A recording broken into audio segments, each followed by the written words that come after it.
C'est l'histoire d'un homme qui un jour décide de prendre le contrôle d'une plateforme de combat et d'y créer son propre pays. Dit comme ça, on croirait à une vaste blague.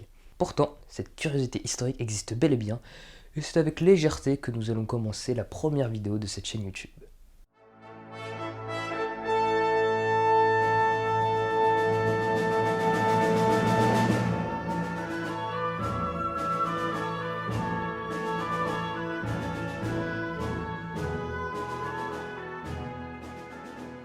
Notre histoire commence en 1942, en pleine Seconde Guerre mondiale. Pharos est une station de combat qui permet aux Britanniques de se protéger des raids allemands.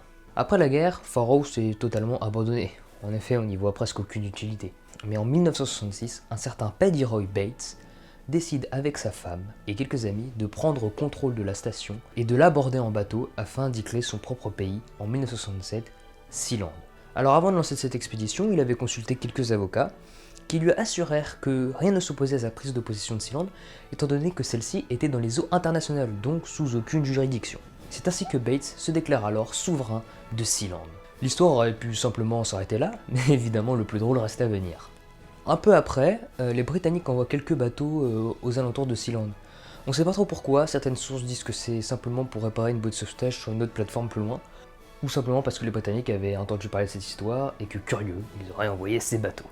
Quoi qu'il en soit, le prince héritier de Bates, Michael Bates, décide d'effectuer des tirs de sommation sur les navires britanniques pour leur ordonner de fuir.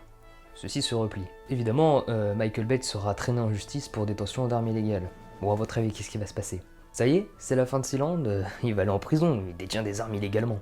Eh bien, évidemment que non, hein, étant donné que c'est dans les eaux internationales, la cour britannique ne reconnaîtra pas Michael Bates comme fautif et sera tout simplement libéré. Pendant que le roi était en voyage autre part, Alexander Ackenbach, premier ministre de Sealand, décide en 1978 de lancer une révolte sur la plateforme. La raison?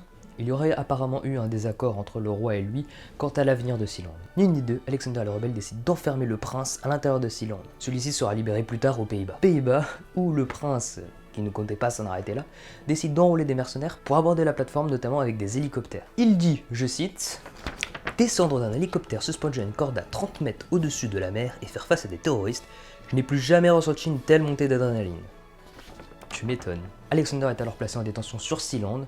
Néanmoins, le gouvernement allemand réclame Ackenbach. En effet, celui-ci était de nationalité allemande. Il est alors libéré après de longues négociations.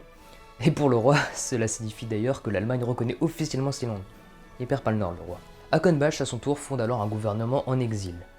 À vous de voir qui est le vrai gouvernement, du coup. En 1978, le gouvernement britannique décide d'étendre sa ZEE, Zone économique exclusive.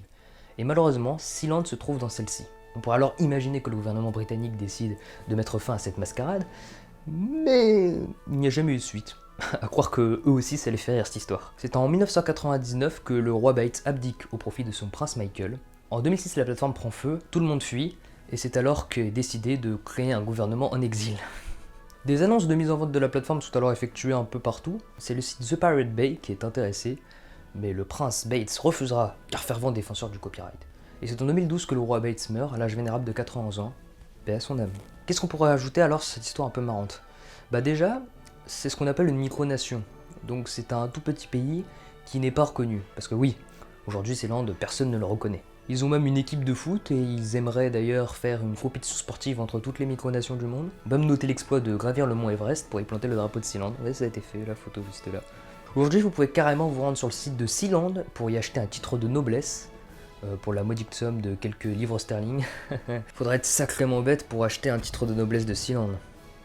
Sealand au final, c'est un peu une anecdote marrante qu'on peut raconter en famille ou en soirée.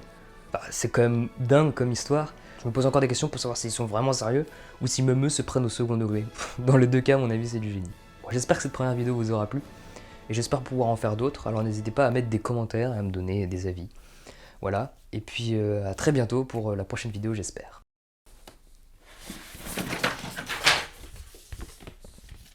Faudrait être sacrément bête pour acheter un titre de noblesse de Sealand. J'ai vraiment de pousser la caméra comme ça. Regardez-moi ce bordel. J'ai renversé tous mes papiers administratifs de Sealand. Quel mauvais noble je fais.